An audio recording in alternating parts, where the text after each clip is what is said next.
안녕하세요. 오늘은 도마복음 서문에 관해서 말씀을 나누겠습니다. 서문에는 이것들은 살아계신 자 예수가 말했고 디드무스, 유다, 도마가 기록한 비밀의 말씀들이다 이렇게 쓰여 있죠. 여기서 중요한 것은 살아계신 자 예수 그리고 기록의 말씀, 기록한 비밀의 말씀 이 두 가지가 중요한 포인트가 되겠습니다. 디드무스는 쌍둥이라는 뜻입니다. 근데 이제 그 도마복음을 해석하시는 그 분들이 그 쌍둥이라는 것에 대해서 상당히 관심들이 많으시더라고요. 그래서 뭐 여러 가지로 해석을 하시더라고요. 도마가 쌍둥이인지 아니면 도마의 어떤 영적 수준이 예수와 같아서 뭐 쌍둥이인지 아니면 예수가 뭐 쌍둥이인지 이렇게까지 이제 관심들을 집중하시더라고요. 근데 저는 이게 중요하지 않다고 생각합니다. 그 디드무스, 유다, 도마 그래서 도마가 쌍둥이 형제가 있을 수 있다 이렇게 저는 생각하고 있고요. 여기서 이제 중요한 건 살아계신 자 했을 때 그 living Jesus, 살아계신 예수다. 그래서 그 살아계신 예수라는 이 뜻이 그 리빙 지저스라고 그래서 이 히스토리컬한 지저스로 이 지상에서 그 사역을 하실 때에 육신의 그 몸으로 사역하셨던 그 예수만을 한정해서 그렇게 정의하는 것은 이게 타당치가 않다 이렇게 말씀을 드렸죠. 왜냐하면 그 도마가 그 예수님의 부활 후에 다른 제자들이 도마에게 그 예수님의 그 부활하신 모습을 보았다고 이렇게 얘기했을 때 본인은 예수님의 그 십자가에 그 못 박힌 그 못과 그리고 그 옆구리에 창에 찔린 그것을 자기가 눈으로 확인하지 않으면 믿지 못하겠노라 이렇게 얘기했죠. 그래서 그런 후에 다시 주님이 나타나셨을 때 도마가 그것을 확인하고 나서 My Lord, My God 나의 주시여 나의 하나님이시여 하고 놀라운 그 감격에 찬 신앙 고백을 부르짖었죠. 그런 도마로서는 이 도마 기록을 기록한 지가 주님께서 이제 승천하신 후에 30-40년 경내에 쓰여졌다 이렇게 이제 보고 있는데요. 그때 이 도마가 이제 그 도마복음을 기록한 당시라도 도마에게는 어떤 지저스겠습니까? 부활하신 그 예수님의 부활한 것을 만약에 못 봤다면 그냥 리빙 지저스, 뭐 생전의 지저스다 이렇게 표현이 되겠지만 resurrected body 그러니까 부활하신 주님의 모습을 본 도마로서는 주님은 항상 살아계신 거죠. 영원히 살아계신 영원한 생명의 주가 되시는 거죠. 그렇기 때문에 도마에게는 항상 리빙 지저스가 될 수밖에 없는 것이죠. 그래서 물론 예수께서 그 지상에서 육신의 몸을 입고 리빙 지저스의 그런 것도 물론 포함되고 연결선상에 있는 거지만 중요한 것은 도마가 이 도마복음을 기록했을 때 도마에게는 리빙 지저스다. 현재 살아있는 도마의 눈앞에 살아계신 주님을 보는 듯한 그런 지저스 예수를 도마는 기록하는 마음으로 오셨기 때문에 이렇게 리빙 지저스를 강조한 것이라 이렇게 보는 것이 타당하다는 것이죠. 그리고 또 하나의 중요한 포인트가 기록한 비밀의 말씀들이다. 그래서 여기서 secret sayings 이 말씀이 있죠. 근데 이제 그 비밀의 말씀 하니까 이것에 대해서 상당히 여러 가지들로 해석을 하시더라고요. 비밀의 말씀들이라는 것에 대해서 마치 뭐 불교의 밀종이나 뭐 선종, 뭐 영지주의적인 거 이렇게 특별하게 뭐 다른 방향으로 생각하시는 분들이 계신 것 같은데 성경적으로 볼 때는 이 비밀의 말씀이라는 것은 특별한 게 아니거든요. 왜냐하면 성경 전체에서 이런 표현이 충분히 나와 있기 때문이죠. 우리가 그 유명한 댄 브라운의 그 다빈치 코드라는 그 책이 있지 않습니까? 그 베스트셀러가 되고 영화화 됐었죠. 거기서 보면은 그 내용이 스토리가 이렇게 무슨 그 비밀스러운 코드를 찾아서 이렇게 내용이 정리되는 거죠. 근데 그 소설 자체가 기독교를 상당히 왜곡한 것이고 전혀 부합되지 않는 그런 것을 소설적인 상상으로 펼쳐나간 것이죠. 그러니까 무슨 성배나 뭐 이런 어떤 그런 전설들이 있지 않습니까? 그래서 그 비밀의 말씀이라는 것을 무슨 코드나 암호나 뭐 기호나 어떤 숫자 이런 식으로 이렇게 생각하고 거기다 큰 의미를 두는 거는 좋은 것이 아니다 이렇게 생각이 되는 거죠. 스페인의 그 바르셀로나의 사그라다 파밀리아 그 성가족 그 성당이라고 있죠. 가우디가 설계를 하고 건축을 책임자인데 완성을 못하고 이제 죽었는데 그게 현재는 뭐 그 유네스코의 문화유산의 하나가 됐고 또 이제 그 가우디의 100년 그 주기를 맞아서 한 2026년인가요? 그때 이제 완성이 될 거라고 그러더군요. 근데 참 신비롭고 아름다운 완전한 이렇게 그런 성당으로 알려져 있죠. 가우디가 이 평생을 한 40여 년간 이 독신으로 지내면서 이 성당의 그 건축에만 매달렸다고 그래요. 1부, 2부, 3부로 나눠 있다고 그럽니다. 첫 번째는 이제 그 예수의 탄생, 두 번째는 이제 순환, 세 번째는 이제 부활 이런 스토리로 이제 전개가 되는 건데 본인이 이제 다 완성하지 못할 것을 이미 알고 있었다고 그러죠. 그 성당에서 이제 뭐 이런 그 메시아닉 코드다 뭐 이런 말이 있죠. 그게 뭐냐면은 이제 성당 조각에 보면은 가룟 유다가 예수에게 입맞추는 장면의 조각이 있다고 그러죠. 가룟 유다가 예수를 대제사장과 그 유대인들 지도자들에게 넘겨주기로 이미 모의를 하고 자기들끼리 미리를 해서 내가 입맞추는 자가 예수다 이렇게 자기들끼리 이제 사인으로 주고받기로 해서 가룟 유다가 라비어하고 입을 맞추는 그런 제자가 스승에 대한 어떤 자세로서는 너무나도 모인격적이고 반도덕적이고 참 파렴치하고 모렴치한 그런 충격적인 키스라고 할 수 있죠. 그 키스 장면 옆에 무슨 마방진이 있다고 그러죠. 마방진이 이렇게 숫자가 가로 세로 이제 이 대각선에서 합이다 일치하는 그것을 마방진이라고 하는데 그것이 뭐 33이라고 그러죠. 그래서 예수가 이제 십자가에 못 박혀 돌아가실 그 나이가 33살이다. 그래서 그것을 뭐 메시아닉 코드로 부른다고 합니다. 근데 뭐 어떤 분은 그런 걸 가지고 뭐 자기 그 이름의 획과 그것이 맞는다 그래가지고 자기가 이제 우리는 한국에 이제 메시아로 등장한다 뭐 이런 그 주장도 하는 걸 제가 좀 들은 적이 있습니다. 너무나도 어이가 없는 얘기죠.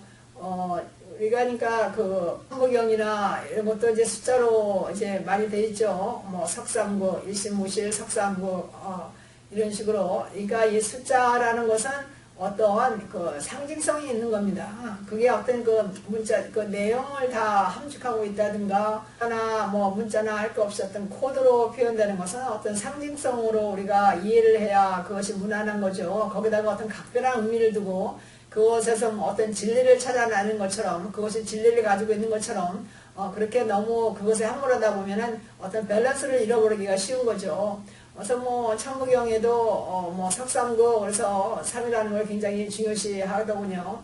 근데 보면은 뭐 수에도 생수가 있고 뭐 성수가 있고 뭐 낙선이 하도니 뭐 그런 것들이 있죠. 그리고 지역에도 육획 이런 것이 중요하죠. 거기에 이렇게 맞춰서 이제 무슨 예언을 하고 어떻게 될 것이다 하고 뭐 이런 것들이 있는데 이렇게 그 숫자로 무엇을 이렇게 결정하고 어떤 뭐 운명론적이거나 어떤 결정적인 것으로 생각하는 것은 상당히 그게 잘못된 것이죠. 위험한 것이고 그것이 비합리적인 것이고 그것이 좀 이렇게 몰이성적일 수가 있는 것입니다. 왜냐하면은 이 성경을 보면은 성경을 전체적으로 하나님의 그 말씀이 하나님이 인격을 가지신 분이시기 때문에 우리와 인격적인 교제를 원하시는 하나님이시거든요. 그러니까 전체적인 그 말씀을 성경에 쓰여진 기록된 말씀을 통해서 우리에게 그 하나님의 성품을 우리가 이제 입혀지는 것이고 하나님의 성품을 닮아가는 것이고 그래서 이제 새로운 그 피조물로서 우리가 그 뉴 크리에이션 그러니까 우리가 새 옷을 입는 것처럼 그렇게 우리의 영혼과 우리의 혼과 우리의 육이 이렇게 점점 이렇게 성화되어 가는 그런 전체적인 전인격적인 그런 홀리 그 퍼스널한 어떤 그 밸런스와 그런 균형이 중요한 거죠. 이 성경에 보면은 여기 도마가 이 도마복음 서문에 기록한 비밀의 말씀, 이것을 도마만 특별히 이것을 기록한 것이 아니죠. 성경에 보면 예수께서 그 씨 뿌리는 자의 비유를 제자들에게 말씀하셨죠. 그랬을 때 이제 그 길가에 뿌려진 씨가 있고 돌밭에 뿌려진 씨가 있고 가시덤불에 뿌려진 씨가 있고 좋은 땅에 뿌려진 씨가 있다, 이 말씀을 하셨죠. 그러니까 길가에 뿌려진 씨는 씨가 뿌려지자마자 새가 와서 먹어버렸다. 그러니까 말씀을 들어도 우리가 바로 그 어떤 그 말씀의 뜻을 깨닫지 못하고 바로 이제 깜깜하게 되는 거죠. 아무런 그 말씀에 대한 아무런 영향을 못 받는 상태를 말하는 거죠. 길가에 뿌려진 씨를 새가 바로 먹어버렸다는 것은 사단 마귀가 와서 우리의 그 말씀을 이해하고 말씀의 은혜 받는 걸 방해하는 그런 의미로 예수께서 말씀하셨죠. 그 다음에 돌밭에 뿌려진 씨, 그러니까 어떤 흙이 얕죠. 밑에 돌이 있으니까. 그래서 말씀을 처음에는 이제 기쁨으로 받아도 이제 돌같이 환난이나 핍박이 오면은 말씀에서 떠나는 그러한 상태를 이제 말씀하신 거죠. 가시덤불에 말씀이 뿌려졌다 하는 것은 그 가시덤불 사이로 이제 그 밑에 흙이 있으니까 그 씨가 뿌려지겠죠. 그러면은 그 흙에서 씨가 어느 정도 자라다가 그 가시의 어떤 기운에 막혀서 더 이상 씨가 성장을 못하는 거죠. 그러니까 이제 이런 경우는 어떤 우리가 세상의 염려나 근심이나 어떤 유혹에 그런 것에 빠져서 그 말씀을 열매를 그 믿음의 열매를 못 맺는 상태를 주님께서 이제 비유하시고, 이 심령이 좋은 땅에로 심어지면은 앞으로 모든 어떤 문제를 다 극복하고 우리가 이제 열매 맺는 신앙생활을 하는 그런 신앙이 될 수 있다라는 그런 의미로 예수께서 이제 그 비유를 설명하신 겁니다. 예수께서 제자들에게 그 비유를 설명해 주시면서 하나님 나라의 비밀을 너에게는 알려줬지만 다른 사람들에게는 비유로 한다, 이렇게 말씀하셨습니다. 그것은 그들이 보아도 알지 못하고 들어도 깨닫지 못하고 또 마음으로 자기 자신의 어떤 그 회개를 하고 고침을 받지 못하게 하려 합니다, 이런 말씀이 나오죠. 그럼 마치 하나님께서, 예수님께서는 우리에게 우리를 골탕 먹이시려고 우리가 일부러 이렇게 못 알았지 못하게 하시고 못 깨닫게 하셔서 이제 고침을 못 받아서 우리가 이렇게 버려지기를 원하시는 그런 의도가 있으신 건가요? 그게 아니죠. 그것이 아니라 하나님께서는 우리가 어떤 것을 이제 말씀을 들어도 거부하고 자신의 어떤 자만과 교만과 어떤 각박한 마음으로 마음이 닫혀져서 그 영적인 말씀을 이해하지 못하고 우리가 거부하고 이런 것을 배척하고 이러는 것을 이제 하나님께서 관망하신다, 놔두신다, 그렇게 잘못 이렇게 하도록 버려두신다, 이런 의미입니다. 그것은 결국은 책임은 우리한테 있는 거죠. 그러니까 자유의지를 통해서 하나님께서는 우리에게 선택권을 주셨습니다. 우리가 우리 결정을 하게끔. 그런 의미에서 하나님은 인간을 완전하게 창조하신 거죠. 그 로봇같이 창조하신 게 아니죠. 우리 성경에 보면은 이런 말씀이 고린도전서 2장에 보면은 이런 말씀이 있습니다. 그러나 우리는 믿음이 성숙한 사람들 가운데서 지혜를 말합니다. 그러니까 그 지혜라는 것이 이 세상의 지혜가 아니라는 거죠. 그래서 이것은 감추어진 신비로운 하나님의 지혜다, 이겁니다. 그러니까 이 도마가 말한 비밀의 말씀과 같은 얘기죠. 감추어진 신비로운 하나님의 지혜다, 이렇게 표현을 할 수밖에 없냐면은, 그러나 이 세상 통치자들은 그 지혜를 몰랐다. 만일 그들이 알았더라면 영광의 주님을 십자가에 못 박지 않았을 것이다, 이 말입니다. 그러니 여기 성경에서 나오는 그 지혜의 말씀이라는 것은 그걸 뭘 말합니까? 십자가의 도를 말하는 겁니다. 예수님께서 십자가를 지신 그 사건, 그 예수님께서 신성을 가지시고 우리에게 오신 그 놀라운 사건, 예수님의 그 신성, 하나님의 아들로 오신 주님, 구세주, 세이비어, 이것에 대한 지혜를 말하는 거죠. 이것을 알고 깨닫는 지혜를 말씀하는 겁니다. 보면, 그리고 하나님께서는 성령님을 통해서 그 비밀을 우리에게 알려주셨다, 이렇게 나오죠. 그러니까 여기 도마복음 서문에 나오는 기록한 비밀의 말씀은 우리가 어떻게 깨닫고 알 수가 있습니까? 성령님을 통해서 그 비밀이 우리에게 알려지고 깨닫게 된다, 이 말씀을 성경에 설명이 되어 있는 거죠. 하나님의 생각이 글로 기록되어서 표현된 게 성경에 나온 스크립트, 바이블에 나온 말씀이죠. 그 말씀은 하나님의 그 영을 통해서 우리가 알 수 있는 겁니다. 성령, 하나님의 영, 예수님의 영, 성령을 통해서 우리가 말씀을 깨달을 수 있는 거죠. 우리는 세상의 영을 받지 않고 하나님께서 주신 성령을 받았다, 이렇게 말씀하죠. 그러니까 성경에는 세상의 영과 성령이 구분되어 있습니다. 불교식으로 세상의 영과 성령이 하나가 되는 것이 아니라 성경에는 분명한 구분이 되어 있습니다. 그러므로 우리에게 분별이 하라고 성경에서 말씀하고 있죠. 분별이 상당히 중요한 겁니다. 그러니까 불교에서는 천부경이나 이런 명상, 도교 이런 데서는 자기 안에 어떤 그 신적인 영이 있다, 이렇게 생각을 하기 때문에 자기 자신의 의지로, 자신의 결단으로 자기가 이렇게 거기 함몰하고 뛰어들고 집중하죠. 그렇지만 이 성경에서의 하나님의 영을 우리가 받는 것은 어떤 그 브리지, 하나님과 우리와의 연결해주는 그 브리지, 그 다리가 되는 브리지 투 라이프, 생명의 다리가 필요한 겁니다. 그것이 그 주님의 십자가의 복음인 것입니다. 우리는 하나님께서 이제 아담을 창조하시고 그 하나님의 그 영을 불어넣으셔서 살아있는 빙이 됐죠. 충분히 하나님과 교통할 수 있는, 영적으로 하나님과 교통할 수 있는 그런 아담, 우리 최초의 그 인류인 아담은 하나님과 충분히 영적으로 깨어있고 열려있고 힘이 없었던 거죠. 그때부터는 우리가 하나님과 멀어진 존재가 된 거죠. 그래서 그 폴 필리라는 신학자는 흔들리는 터전 안에서 우리 그 죄라는 것을 하나님과 인간의 그 디스커넥션, 이것으로 해석을 했죠. 이 분리된 거, 영적으로 이렇게 그 영적인 센서가 이렇게 다 이렇게 차단되고 블록된 겁니다. 그러니까 우리가 이렇게 깨닫지를 못하는 거죠. 하나님의 말씀이나 십자가의 도를 깨닫지 못하는 그런 상태를 죄로 정의를 내렸습니다. 저도 이제 그 20대 초반에 이것을 폴 틸리의 그것을 읽고 상당히 많은 감명을 받았습니다. 그 당시 저는 이렇게 주님과 인카운터링의 경험이 없었는데 상당히 감동을 받은 기억이 있습니다. 그래서 우리는 본질상 하나님과 떨어져 있는, 하나님과 어떤 원수되었다, 이렇게 표현을 합니다. 성경에서는 하나님의 진노의 자녀가 된 거죠. 그러한 세상의 영을 쫓고 살아가는 우리가 예수의 그 보혈, 십자가의 보혈로 인해서 우리의 죄를 대신 속량하여 주신 그 주님의 보혈로 인해서 하나님과의 관계가 다시 이어진 겁니다. 그래서 영적인 진리는 영적인 말로 설명이 된다, 이렇게 말하고 있죠. 거듭나지 못한 자연인은 하나님의 성령이 주시는 것을 받아들이지 않는다. 왜냐하면 이것은 영적으로는 이해가 가능하기 때문에 그들에게는 어리석게 보일 뿐만 아니라 깨달을 수도 없다. 이래서 세상 사람들에게는 거듭나지 못한 자연인이다. 그러니까 예수 그리스도를 이해하지 못하고 깨닫지 못하고 성경의 말씀을 이해하고 깨닫지 못하고 예수 신앙을 전혀 깨닫지 못하는 분들이 신앙을 하는 경우도 있습니다. 왜냐하면 신학은 툴이 어떤 이성이거든요.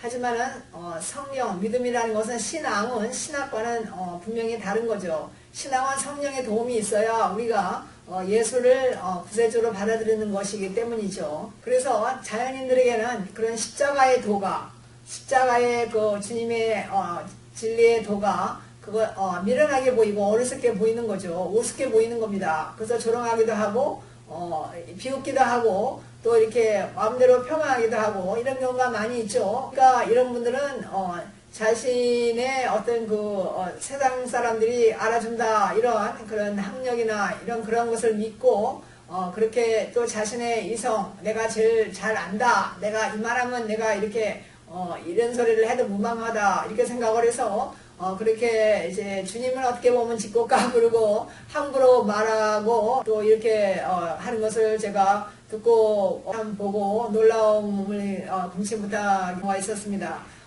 그 당사자에게도 참 불행한 일이고 또 듣는 여러분들, 아직 주님의 도를 깨닫지 못한 자연인 상태로 있는 분들, 하지만 하나님께서 사랑하시고 하나님의 때에 알게 되실 분들도 그런 것으로 인해서 어떤 그 믿음의 걸림돌이 되고 믿음의 방해가 되기 때문에 어떤 올무가 되는 거죠. 그러면은 그렇게 함부로 주님을 폄하하는 그런 분들은 어떤 그 무사람의 영혼을 사냥하는 사람이 되는 겁니다. 그러니까 아주 조심해야 되는 것이죠. 성경에는 기록된 바 지혜 있는 자들의 지혜를 멸하고 총명한 자들의 총명을 폐하리라 하였다. 지혜 있는 자가 어디 있느냐? 선비가 어디 있느냐? 이 세대의 변론가가 어디 있느냐? 하나님께서 이 세상의 지혜를 미련하게 하셨다. 이렇게 말씀하고 있는 것이죠. 그러니까 십자가의 도가 멸망하는 사람들에게는 미련한 것이지만 그 구원을 얻는 십자가의 도를 깨닫고 주님을 이해하고 받아들이는 사람들에게는 하나님의 그 능력이 된다. 이렇게 성경이 밝히 말씀하고 있죠. 그러므로 세상의 지혜로는 하나님을 알 수가 없다. 이거죠. 하나님의 지혜, 성령의 지혜를 구해야 된다. 이렇게 되는 거죠. 그래서 우리는 우리의 능력으로 다른 사람보다 어떤 영적으로 뭐가 능력이 있거나 뭐가 달라서 그렇게 그것을 이해하고 깨닫는 것이 아니라 그냥 하나님께서 우리에게 주어진 선물인 거죠. 그러니까 우리에게는 그냥 거저 주신 선물이죠. 기프트죠. 그러니까 우리는 그것이 은혜다, 그레이스다, 거저 받은 선물이다 이런 뜻이죠. 그러니까